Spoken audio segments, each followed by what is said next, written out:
Fala pessoal, Gabriel do canal Retifiquei. Começo o vídeo pedindo para que você, se ainda não é inscrito e não segue a gente, aproveita aí. Você vai encontrar a gente no YouTube, Instagram e TikTok como Retifiquei ou Retifiquei Treinamento.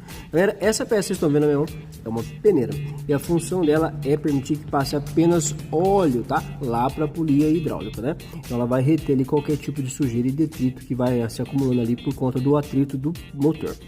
Então a dica não é necessariamente para esse cabeçote, mas sim para todos que utilizam esse sistema de polias hidráulicas, tá? Às vezes você pode ter algum tipo de barulho ou até mesmo falha no motor e aí essa polia não está trabalhando direito, mas por conta da peneira. Então vale a pena, começa aí pela peneira, né? Verifique se ela não está obstruída.